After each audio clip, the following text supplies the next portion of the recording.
Hola, muy buenos días. El día de hoy vamos a hablar sobre la miopatía más frecuente en pediatría, la dermatomiositis juvenil. Yo soy la doctora Miriam Méndez, soy reumatólogo pediatra y estoy adscrita al Servicio de Reumatología y Medicina Interna de la UMA de Pediatría del Centro Médico de Occidente y también soy profesor adjunto del curso de especialización en reumatología pediátrica. La dermatomiositis juvenil es una enfermedad autoinmune multisistémica caracterizada por debilidad muscular, afección cutánea típica y vasculopatía. Antes de entrar de lleno a la enfermedad y sus características clínicas, vamos a hacer un histórico sobre algunos antecedentes que son importantes para conocer de dónde ha surgido la enfermedad y cómo ha evolucionado el diagnóstico y su descripción y las técnicas actuales de tratamiento y los criterios de clasificación de la misma. La primera descripción de la enfermedad data de 1875, cuando en un camarero de 17 años en la ciudad de París, Francia, se describieron unas lesiones eritematosas violáceas en los párpados de este camarero que refería dolor y debilidad en los miembros inferiores. El ahora denominado heliotropo se describió en 1875 en esta persona.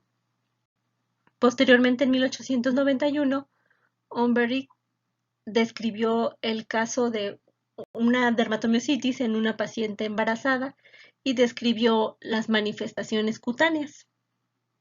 En 1953 se reporta el primer caso de miopatía asociada al uso de esteroides. En 1966, Pearson describió la diferencia entre dermatomiositis juvenil y la dermatomiositis del adulto. Y entre los años de 1972 a 1974 se han hecho varias revisiones de la enfermedad hasta que en 1975 surgieron los criterios de Bohan y Peter, que hasta la actualidad se siguen utilizando para la clasificación de las miopatías, bueno, la dermatomiositis juvenil. Y bueno, el heliotropo, como les mencionaba, se describió en el 75 en este camarero parisiense. El signo de Gottron fue descrito en 1930 y la primera asociación de dermatomiositis con malignidad se describió en 1910. Y bueno, los criterios de Bohan y Peters de 1975 para la clasificación de la enfermedad tienen una alta especificidad pero una baja sensibilidad. Y para hacer el diagnóstico definitivo tenemos que tener lesiones cutáneas eh, siguientes, que es la debilidad muscular métrica proximal, cambios electromiográficos característicos, la elevación de enzimas y la presencia de un infiltrado inflamatorio tipo linfocitario en la biopsia muscular. El diagnóstico definitivo se hace con las lesiones cutáneas características más al menos 3 de los criterios y se cataloga como probable cuando solo tenemos las lesiones cutáneas características más 2 de los criterios. La epidemiología, bueno, esta es una de las miopatías que aunque es la más frecuente en la infancia, su incidencia global es baja, tiene una incidencia de 2 a 4 pacientes por millón de niños y la incidencia varía de acuerdo al área geográfica. En el Reino Unido se reporta una incidencia de 0.19 por cada 100.000 habitantes año y en Estados Unidos se reporta 3.2 casos por millón al año en pacientes menores de 17 años. Si pudiéramos, en esta gráfico se representa los picos de edad de mayor incidencia de la enfermedad. Tenemos que la enfermedad de la infancia predominantemente se expresa entre la edad de 10 y 14 años y después entre los 55 y 64 años puede haber un repunte de la presentación de la enfermedad. En cuanto al género, existe un discreto predominio del sexo femenino, que es la línea punteada de color morado, que se muestra en el gráfico. Y bueno, sí hay una diferencia entre la presentación entre los niños y las niñas, siendo más frecuente esta enfermedad en las niñas. Afortunadamente en pediatría la dermatomyositis juvenil no se asocia. Y dentro de la etiología y patogénesis, pues tenemos que considerar varios aspectos. Todas estas enfermedades multisistémicas tienen un componente autoinmune, un componente genético y un desencadenante ambiental.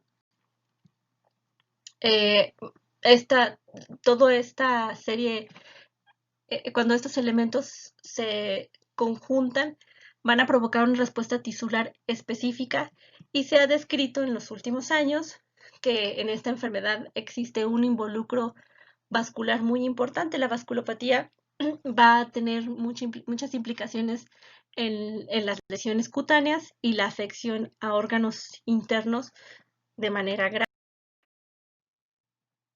La susceptibilidad genética, bueno, pues existen una serie de haplotipos que se asocian a una mayor predisposición a la enfermedad. Los haplotipos que les muestro aquí se asocian a una mayor susceptibilidad a la enfermedad, y los polimorfismos de los receptores del factor de necrosis tumoral alfa y la interleucina 1 también se han descrito como factores genéticos desencadenantes. Existe también o se han identificado también en estudios de asociación del genoma una serie de genes que tienen involucro en la expresión de citocinas y moléculas y moléculas intracelulares que van a condicionar pues una respuesta inmunológica alterada. Tenemos que, bueno, esta interleucina 21 normalmente va a expresarse en las células T y B y en las células dendríticas, y es importante para reclutar a los linfocitos en los órganos linfoides secundarios. Entonces, el mecanismo que se ha ligado a las miopatías inflamatorias es que esta puede influenciar en el reclutamiento de células inflamatorias hasta a órganos linfoides ectópicos y en estructuras de la piel o del músculo.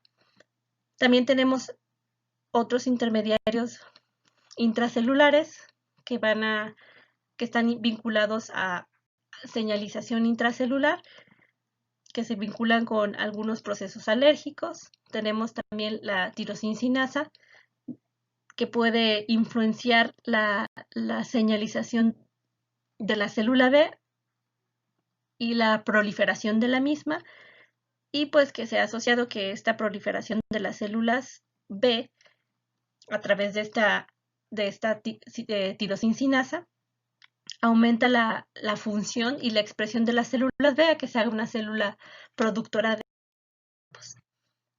En esta tabla también se mencionan otros mediadores y su función fisiológica normal y el rol que pueden tener en la autoinmunidad de las miopatías inflamatorias.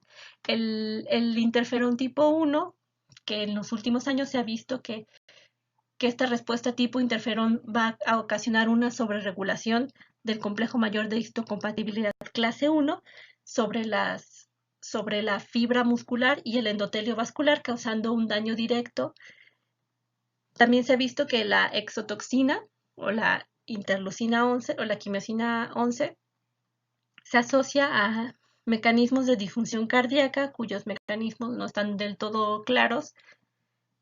La proteína quimioatrayente de monocitos y la quimiosina 2 también van a mediar el reclutamiento de monocitos y macrófagos a través de la expresión de su receptor, y este receptor va a estar expresado en el endotelio y en el músculo, y pues va a aumentar la atracción de estas células hacia estos tejidos.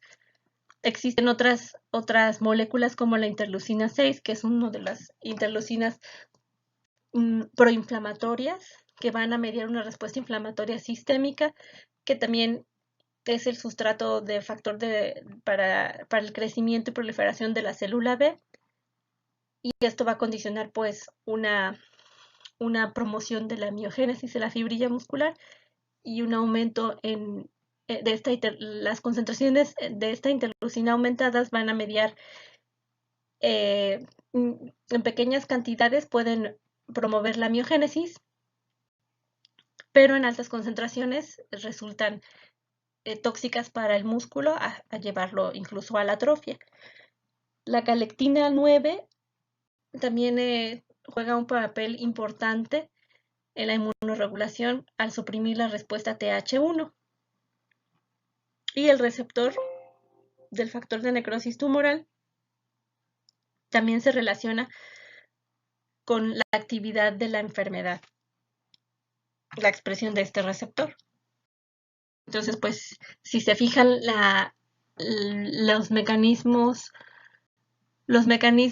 etiológicos son muy complejos, tienen que ver con la regulación anormal y una disfunción del sistema inmunológico, y que, bueno, van a desencadenar una inflamación en cascada. La dermatomiositis, como les mencionaba, es una angiopatía autoinmune, resultado de una inflamación crónica en individuos que son genéticamente susceptibles, siempre detonado por un factor ambiental, puede ser una infección en la mayoría de los casos, y existe un ataque al endotelio capilar muy importante por linfocitos TCD4 y linfocitos TCD8. Existe una infiltración importante de células dendríticas, que estas células dendríticas son productoras del interferón 1, y esta molécula, el interferón 1, va a aumentar la sobreexpresión del complejo mayor de histocompatibilidad tipo 1 en la miofibrilla, que va a perpetuar la inflamación. Aquí tenemos en esta imagen, bueno, esta predisposición genética, la activación del sistema inmunológico y esta fibrilla muscular que tiene una sobreexpresión de las moléculas clase 1 del complejo mayor de histocompatibilidad, que esta se va a expresar por los interferones.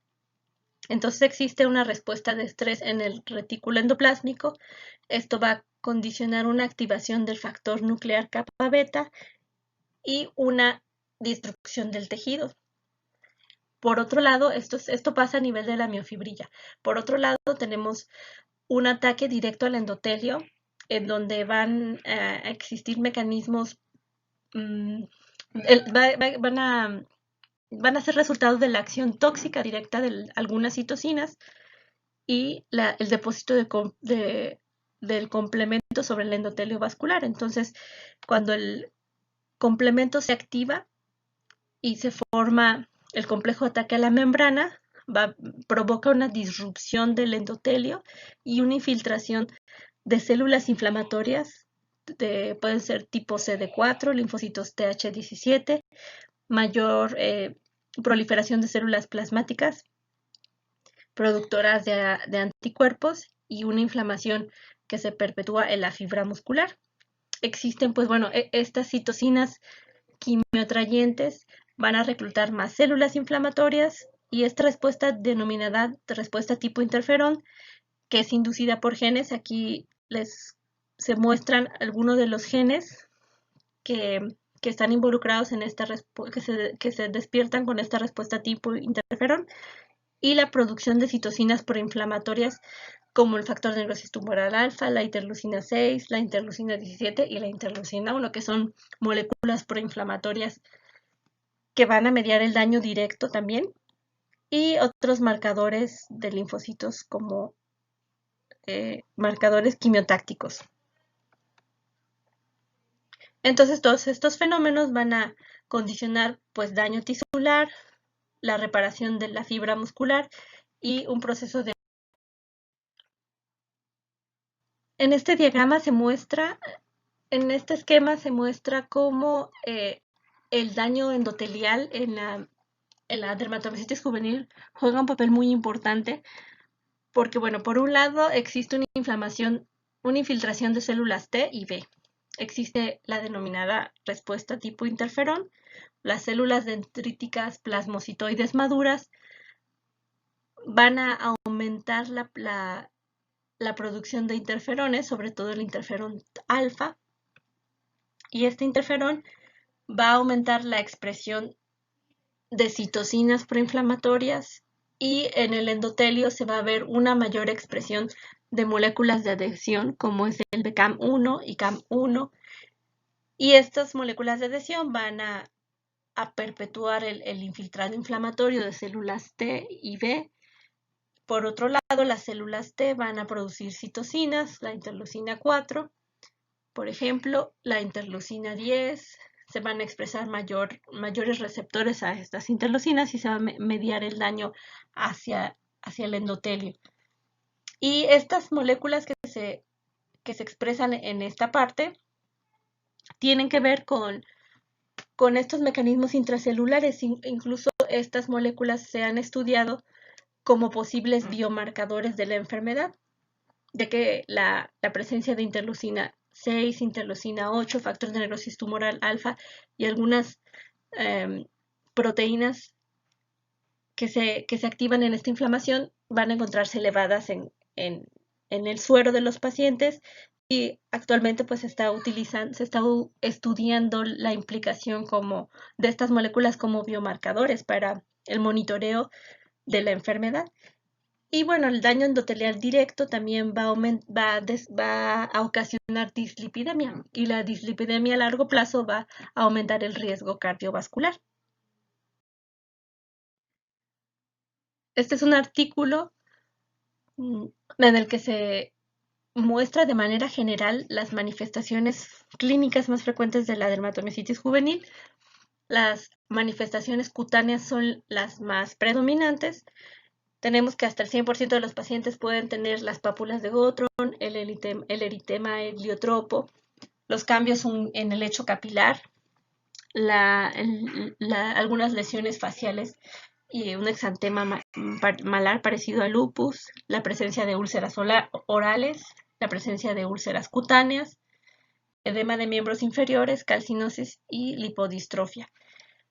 Seguida de las manifestaciones musculoesqueléticas, la debilidad presente en el 95% de los pacientes, puede haber mialgias y artralgias entre el 25 y 73% de los pacientes, artritis, contracturas articulares, fenómeno de Raynaud. Las implicaciones gastrointestinales ocupan un porcentaje que va del 18 al 44%, y existen síntomas gastrointestinales muy variados que abarcan del 22 al 37%. La afección pulmonar es grave y el rango de presentación es muy amplia, va del 7 al 43%, y los síntomas constitucionales poco específicos como la fiebre, la adenopatía y la letargia o astenia se presentan hasta en un 10%. Las manifestaciones clínicas, bueno, lo más característico de la enfermedad es la presencia de las lesiones cutáneas. El signo de Gottron va a estar presente, hasta en algunas series se reporta en el 91% de los casos.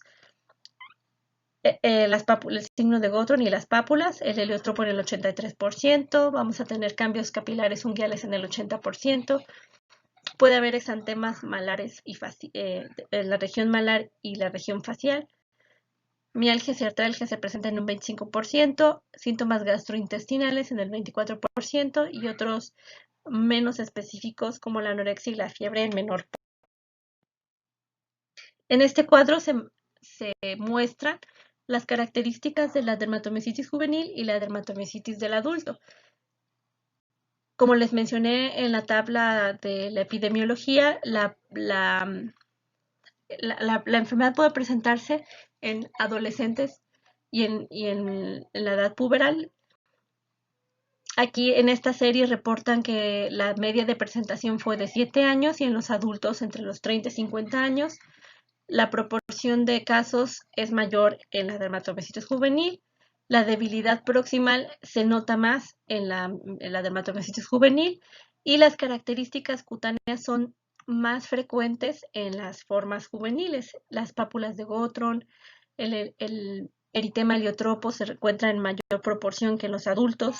Las lesiones malares se presentan hasta en un 57% de los pacientes y las alteraciones y las anormalidades capilares se encuentran hasta en el 80% de los pacientes. Los pacientes pediátricos van a tener también mayor incidencia de calcinosis. El porcentaje de enfermedad refractaria y cronicidad de la enfermedad oscila del 59 al 63% de los pacientes. La malignidad en los niños se ha visto solamente en el 1% de los pacientes. Existe un porcentaje de hasta el 40% en la positividad de anticuerpos miositis específico. La enfermedad pulmonar intersticial es menos frecuente que en los adultos. El involucro gastrointestinal es mayor en los niños y el fenómeno de Raynaud es muy similar tanto en la población adulta como pediátrica. Y la mortalidad es mucho menor en los pacientes pediátricos. Acá es una manifestación poco frecuente, pero es la expresión clínica de la vasculopatía que les menciono. Existe tanta fuga capilar y daño en el vaso sanguíneo que va a condicionar este edema generalizado y la nasarca, que bueno, esta manifestación clínica se asocia a un mal pronóstico y un hecho más grave. Algo interesante de la dermatomiositis juvenil es que muchas de las lesiones cutáneas van a presentarse incluso 3 a 6 meses antes de la afección muscular, hasta en un 50% de los pacientes. Por eso debemos tener muy en mente que los pacientes tienen retraso en el diagnóstico por esta condición, porque no sienten nada y a veces las lesiones cutáneas pueden ser muy sutiles y pasan desapercibidas. Las denominadas manos de mecánico son parte de la manifestación clínica del síndrome antisintetasa, que es poco frecuente en pediatría, y se debe a la presencia de engrosamiento e hiperkeratosis en la palma de las manos. Puede presentarse fisuras también en la palma de las manos y se asocia este síndrome a enfermedad pulmonar intersticial, miositis, artritis y fenómeno de Raynaud. La presencia del anticuerpo anti-HO1 es característica de este síndrome. También algunas lesiones que no son tan comunes en los niños, pero pueden presentarse, es el denominado eritema flagelado, que son estas bandas lineales que tienen una distribución centrípeta, que no causan prurigo, que predominan en tronco y en extremidades, pero también podemos encontrar lesiones vesiculares, úlceras o inflamación del panículo adiposo. La dermatomiositis amiopática, esta dermatomiositis amiopática es es la presencia de lesiones cutáneas características de la dermatomiositis, pero sin afección muscular. Existe, bueno, se ha descrito que el 1 al 5% de la dermatomiositis juvenil puede presentarse como una forma amiopática, es decir, sin involucro muscular, y que hasta el 26% va a progresar a la forma clásica. Entonces, esta progresión la puede llevarse a cabo en los primeros 2 años de la enfermedad. Y la vasculopatía, bueno, la vasculopatía es una de las manifestaciones que pueden ser más graves de la enfermedad, que va a expresarse en la piel. Aquí vemos a esta paciente con este heliotropo muy marcado, muy eritematoso en los párpados y algunas lesiones que se extienden a la región malar. Y podemos ver estas lesiones en las superficies de las articulaciones metacarpofalángicas, interfalángicas y en las regiones más distales y en las palmas de las manos. Y bueno, este fenómeno vascular en este estudio histológico, en esta biopsia muscular en un paciente con dermatomiositis juvenil, nos muestra este edema tan importante del endotelio vascular al que es sometido por el proceso inflamatorio del vaso sanguíneo per se, y cómo en este estudio de inmunohistoquímica la activación del complemento y la deposición de estos componentes del complemento van a mediar el daño capilar en la fibra muscular y pues la expresión clínica de esta de esta histología son las lesiones úlceras. Este es un paciente de la consulta que tiene 8 años con una evolución de casi 8 meses. Aquí podemos ver las calcinosis que se presentan predominantemente en las superficies óseas. Aquí está en el codo. Vemos las pápulas de Gottron, que pueden también presentarse. Clásicamente se presentan en las articulaciones metacarpofalágicas, pero también podemos verla sobre cualquier superficie articular. La hiperkeratosis, que aquí vemos estas lesiones maculopapulares escamosas, violáceas, muy parecidas a la psoriasis, que se presentan en todas las prominencias óseas. Y en esta fotografía se ve los cambios residuales hipopigmentarios que dejó el heliotropo en este paciente, que pues tenía un retraso muy importante en el diagnóstico. El paciente ya llegó después de varios meses con afección muscular importante y sus primeras manifestaciones fueron cutáneas. Estas son otras imágenes donde otra vez vemos el heliotropo, que es esta coloración violácea que afecta los párpados de forma bilateral, es simétrica y puede presentarse también con edema de los párpados, las lesiones en la región malar, las pápulas de Gottron y las calcinosis en las superficies óseas. La úlcera es una expresión clínica de la vasculopatía. Aquí vemos unas úlceras. Y también podemos ver otros cambios como la calcinosis, que la calcinosis y las ulceraciones pueden presentarse en cualquier área corporal. Y este es en un paciente adulto. Esta mujer tiene un eritema facial generalizado, tiene un eritema en la B de escote, también tiene lesiones en la región cabelluda y el signo del chal, que es estas lesiones maculares violáceas que se presentan en la región de la espalda como simulando un chal. Y la vasculopatía también debemos buscarla en los lechos capilares ungueales. Aquí vemos hipertrofia de la cutícula, se ven los vasos sanguíneos, los capilares, este puntilleo que se ve no es más que las microhemorragias de la expresión de la vasculopatía. Y bueno, la forma más grave de la vasculopatía es la piel. Este artículo es del 2017. En este artículo se describieron por primera vez los diferentes fenotipos de las miopatías inflamatorias asociado a un perfil de anticuerpos. Y bueno, los anticuerpos nos permiten hacer una distinción entre el proceso patológico subyacente y la gravedad de la enfermedad y la afección tisular. Entonces aquí vemos una paciente con una dermatomiositis juvenil, con lesiones cutáneas clásicas, con fenómeno de Raynaud, con involucro articular. La polimiositis juvenil, se presenta en menos del 5% de los pacientes en la infancia. Esta forma de miopatía se predomina en las razas afroamericanas, tiene mayor involucro cardiovascular y la afección muscular es muy grave, que llega a ser incapacitante.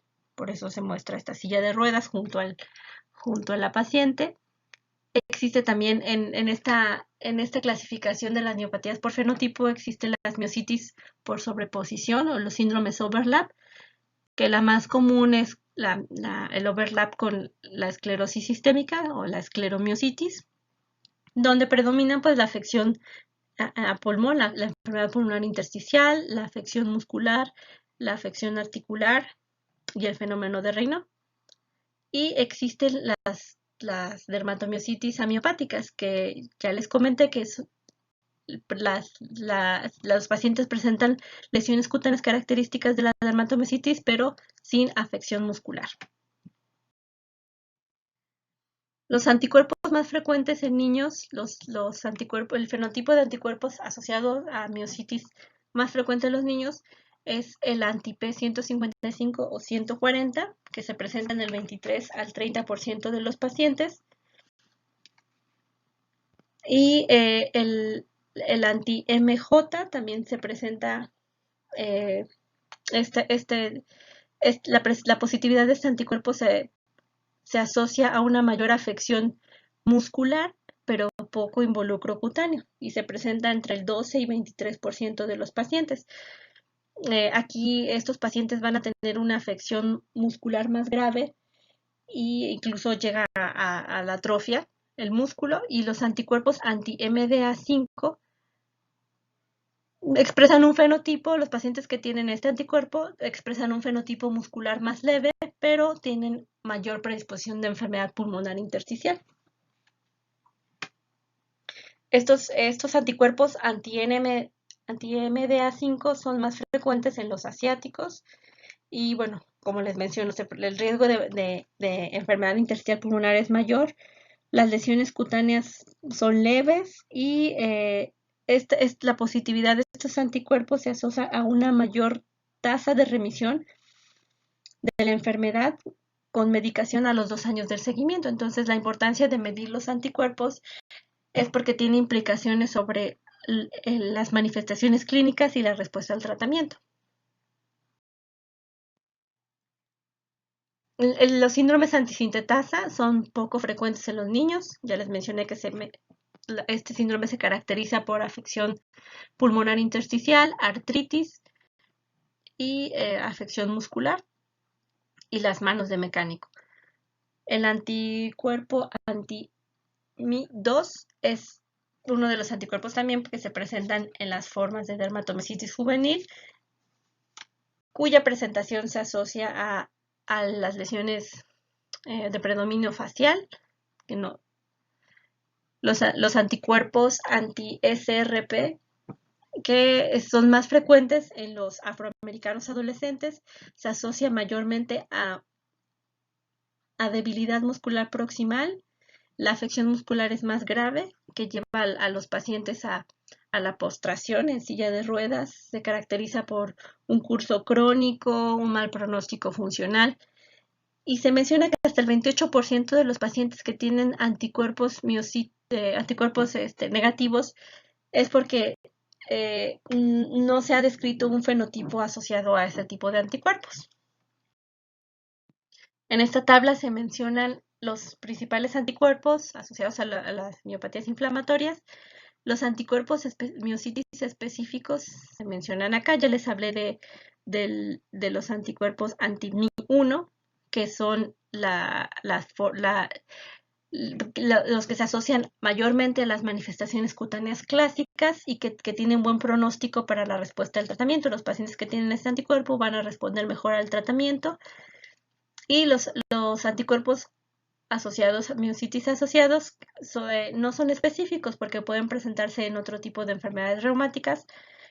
El anti-P155 y el anti-P140 van a estar presentes de manera importante, son los que más predominan en la infancia, y el anti-P155 o también denominado anti-TIF1 tiene mayor involucro cutáneo, un involucro cutáneo más severo y se asocia a lipodistrofia generalizada.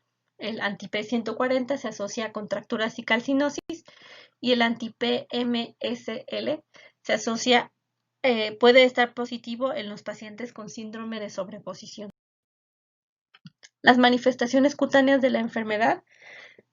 En algunas series se reporta hasta el 75% de los niños van a tener algún tipo de afección respiratoria. La más común es la enfermedad pulmonar intersticial, pero hay pacientes que van a tener afección pulmonar grave debido a este fenómeno inflamatorio en el endotelio pulmonar y la afección vascular en el órgano va a ocasionar una hemorragia cuando la expresión es agresiva, una hemorragia alveolar difusa o neumomediastino en casos muy severos.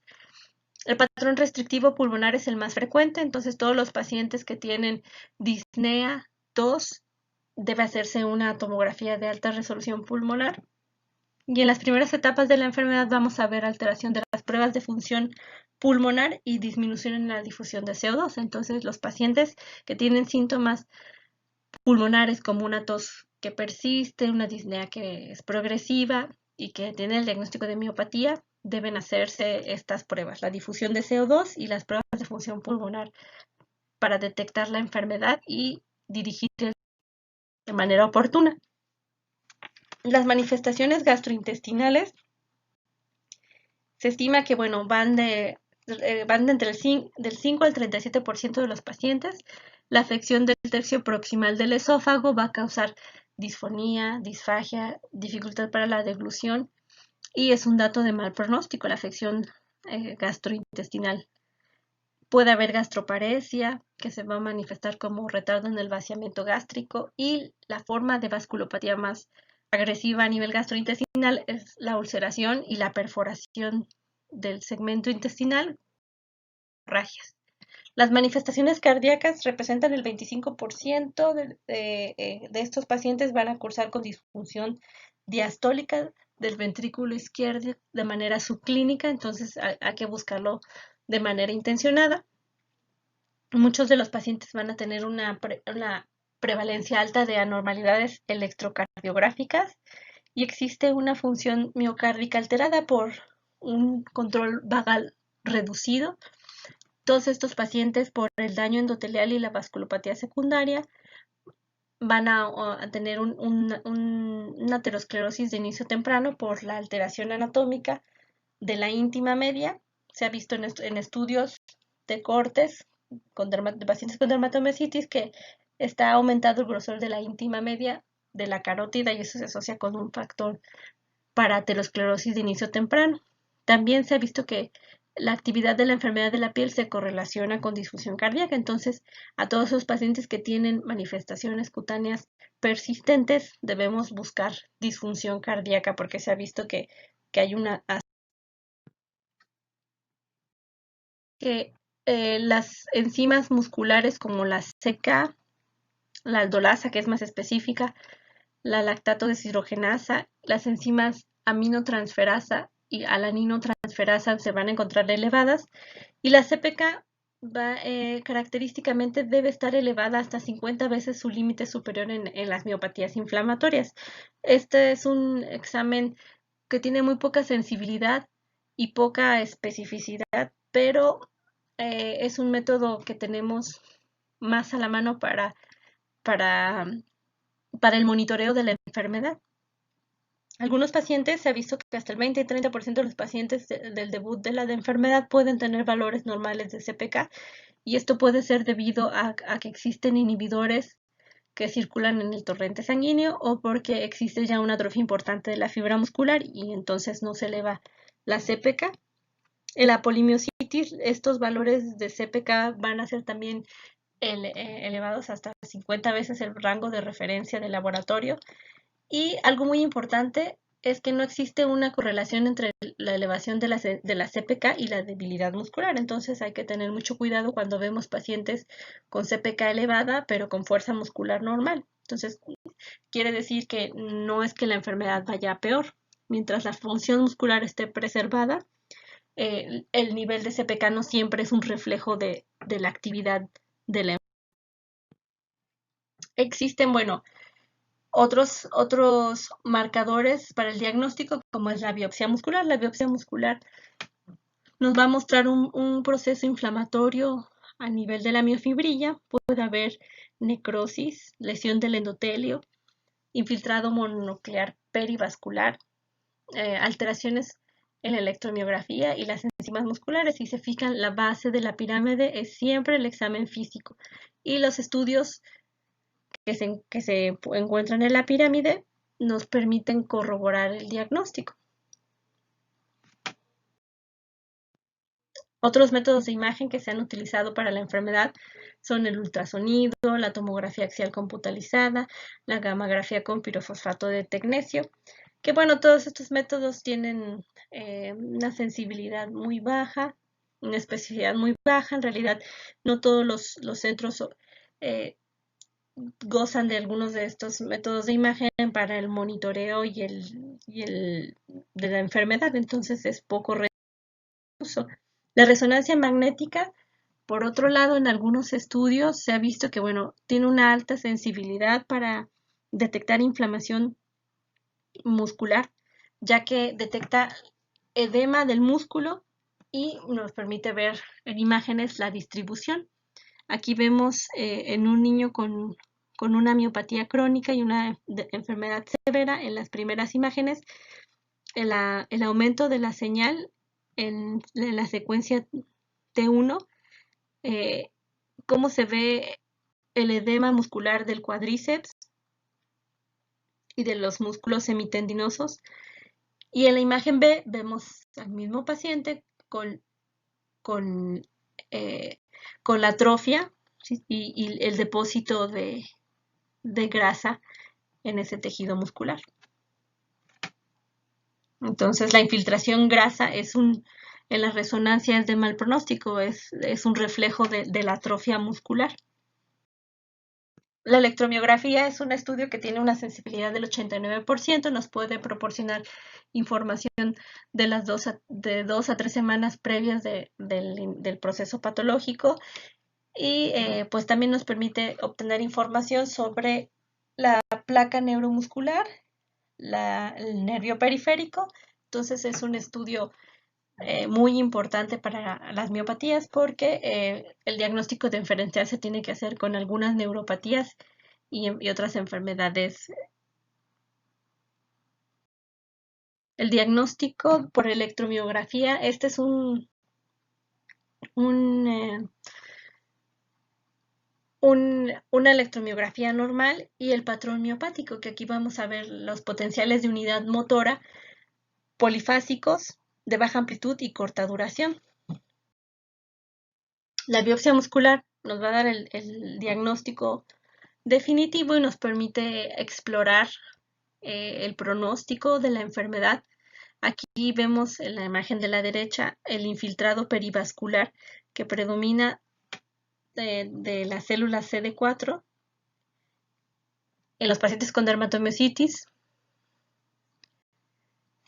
a diferencia de la polimiositis, que el infiltrado inflamatorio se va a dar predominantemente por los linfocitos TCD8.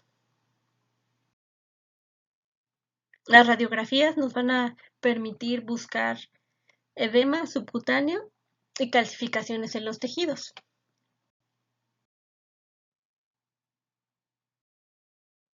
Y existe una calculadora que es una calculadora para catalogar la probabilidad del diagnóstico en base a los criterios. En esta calculadora que aquí les pongo la dirección web, aquí ustedes meten los datos del paciente, la edad de inicio de los síntomas, si el paciente tiene una debilidad progresiva de miembros, que va de proximal en extremidades superiores, en extremidades inferiores, debilidad de los músculos flexores del cuello, las características cutáneas.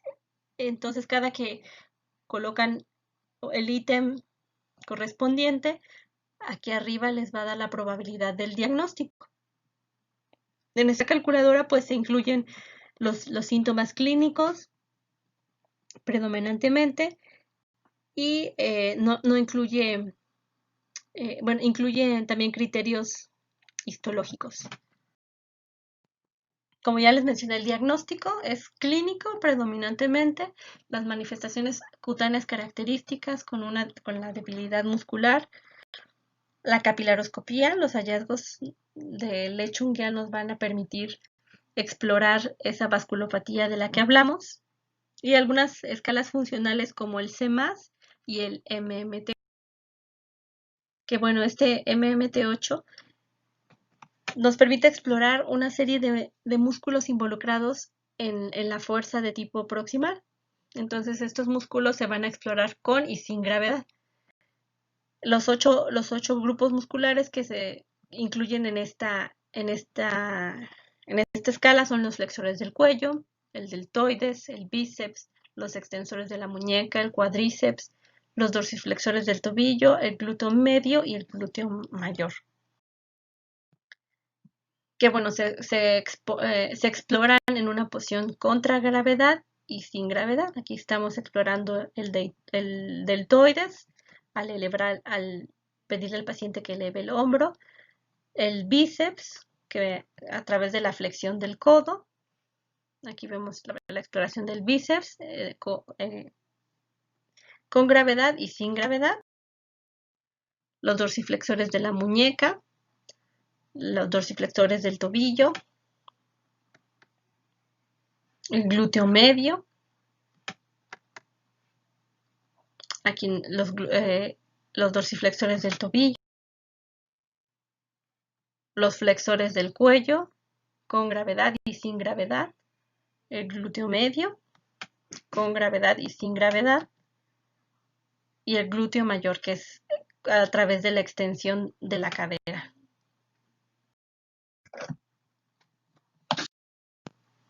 Y otra escala de valoración de la miositis es el Childhood Myositis Assessment Scale, que en esta escala nos va a permitir evaluar la fuerza a través de una serie de ejercicios.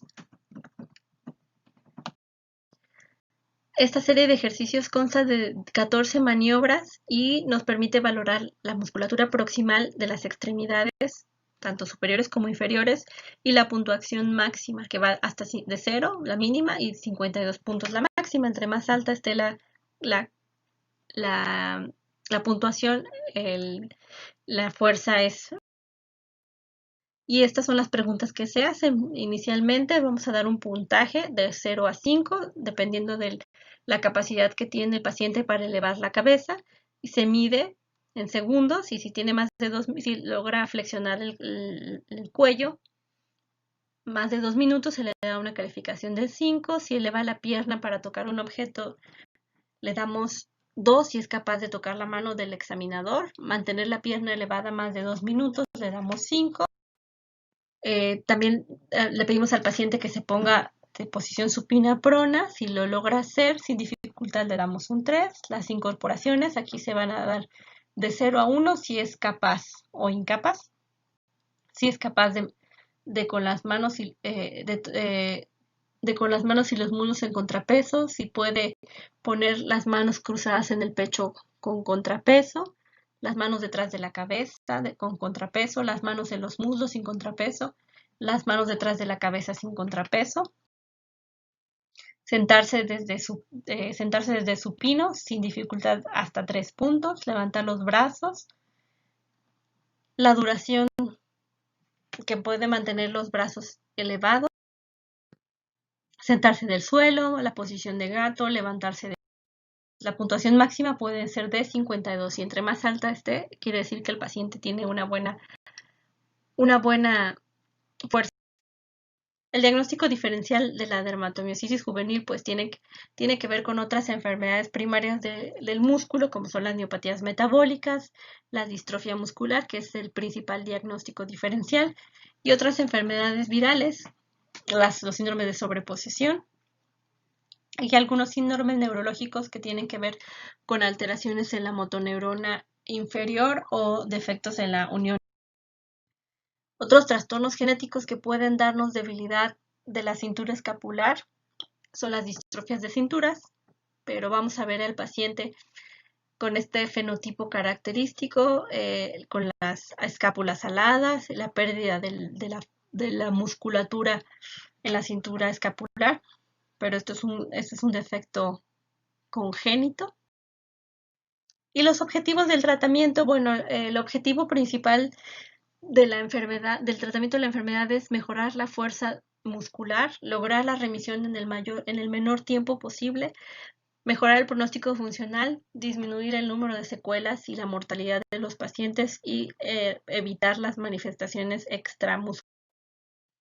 Existen una serie de biomarcadores que actualmente se están estudiando para determinar como monitoreo de la enfermedad, ya que se ha visto que, bueno, el interferón tipo 1, esta respuesta a interferón que se encuentra en pacientes también con enfermedades sistémicas como lupus o las interferonopatías, se ha visto que los pacientes que tienen esta señal interferón tipo 1 van a expresar un perfil de citocinas como las que les muestro aquí.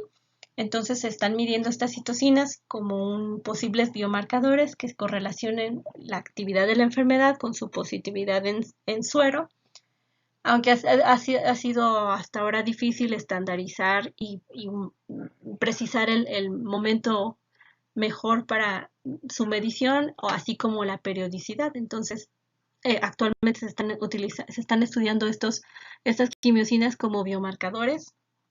También existen estas otras quimiosinas que son biomarcadores muy prometedores como la galectina 9, el receptor 2 del factor de necrosis tumoral y la interleucina 10, la quimiosina 10, que son buenos marcadores porque tienen una capacidad de discriminar las pacientes que tienen la enfermedad activa con aquellos que están en remisión, incluso en los que tienen tratamiento. Entonces, estos biomarcadores se encuentran con resultados muy prometedores para el monitoreo de la enfermedad.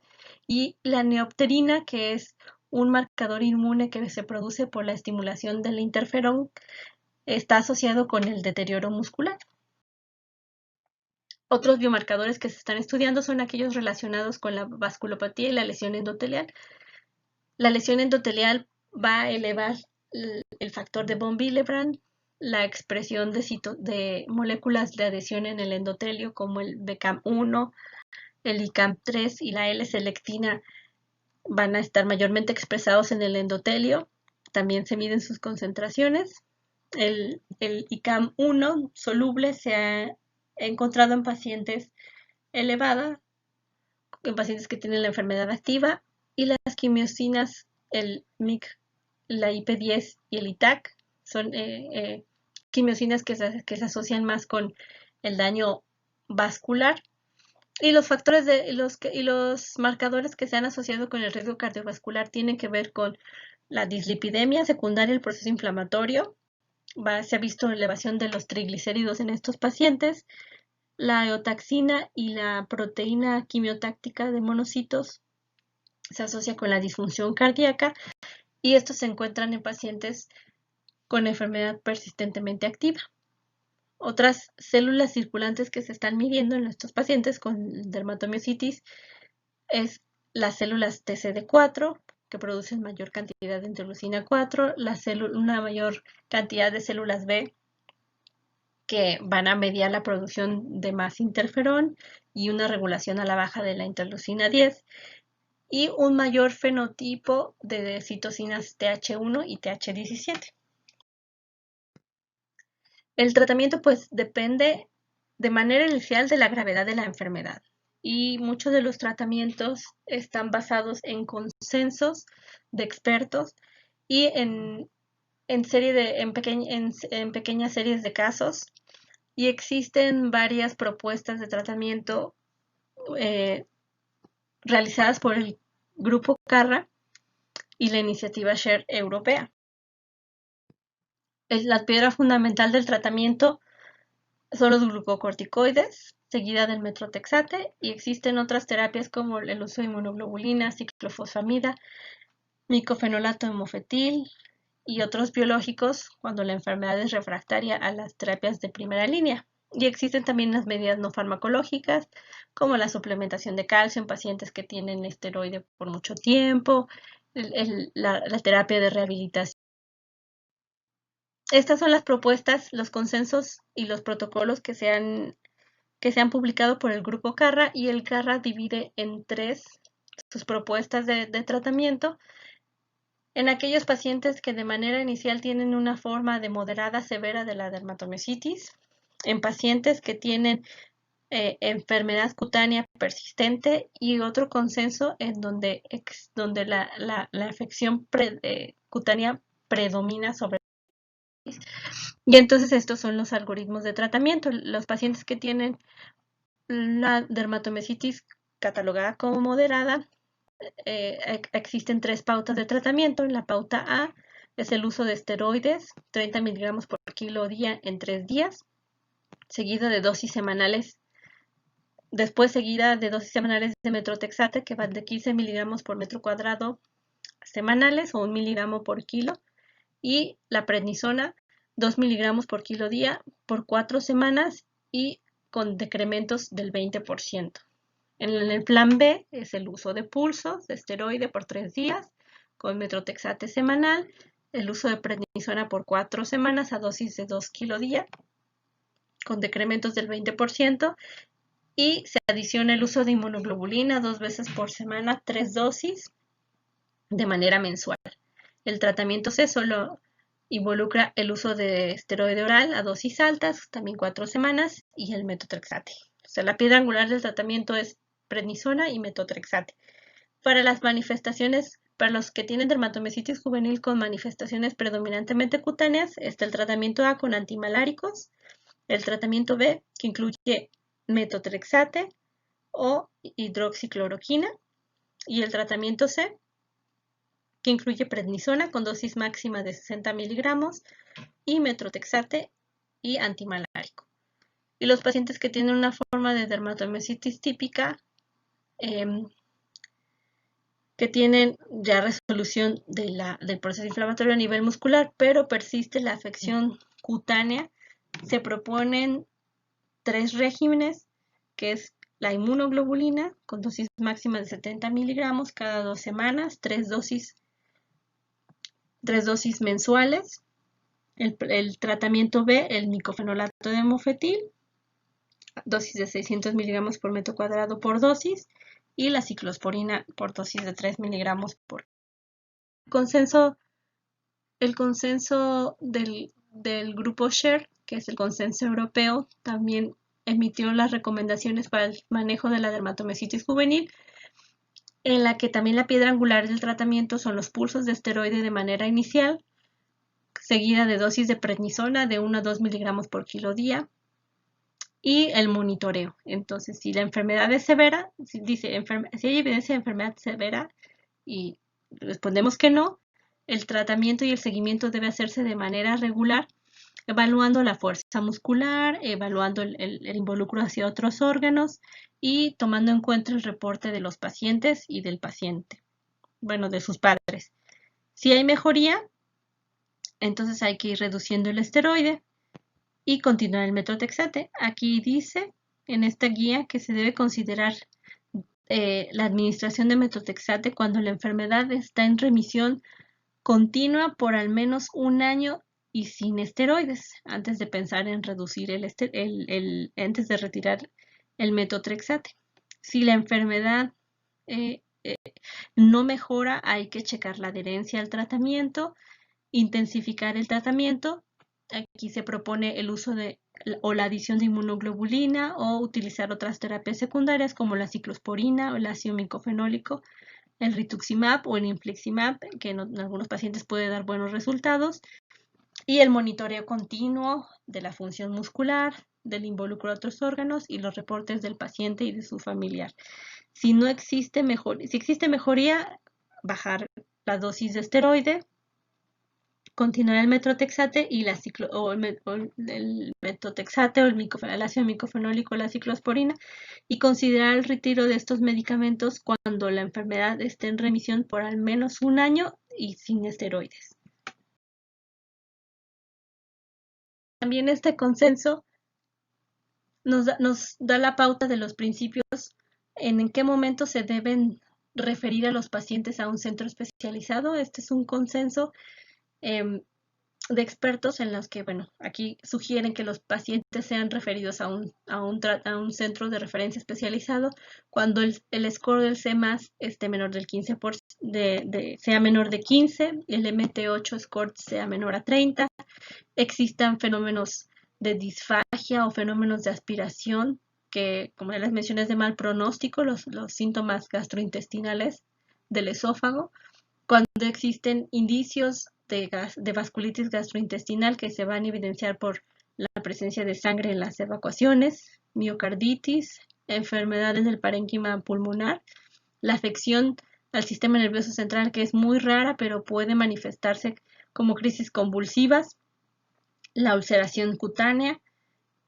los pacientes que puedan requerir manejo en terapia intensiva o aquellos pacientes que sean menores de 1 año. Todos estos pacientes que tengan estas características deben ser referidos de manera oportuna.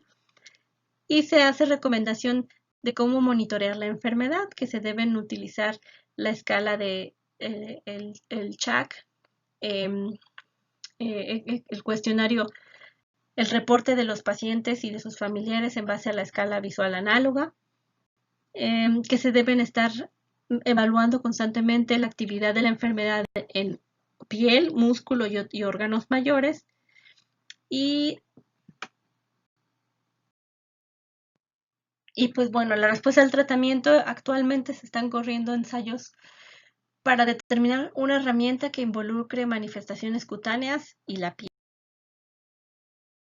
La respuesta al tratamiento, el grupo Printo, define como una buena respuesta a cuando la evaluación global del médico es menor a 0.2, el puntaje del C+ es mayor de 48 y la puntuación del MMT8 es mayor a 78. Con estos datos y los niveles de CPK menores a 150, entonces con eso consideramos que el paciente está en remisión, aunque se están trabajando en nuevas herramientas para monitorear la respuesta al tratamiento, que involucran tanto escalas de evaluación muscular como cutáneas.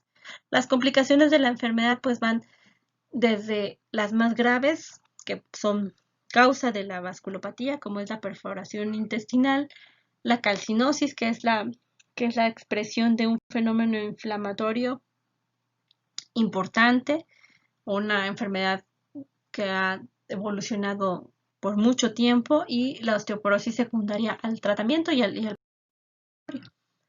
se están probando nuevas terapias con anticuerpos contra la respuesta interferón tipo 1 y también inhibidores del JAK en aquellos pacientes que predominan con manifestaciones cutáneas o que son refractarios a las hormonales.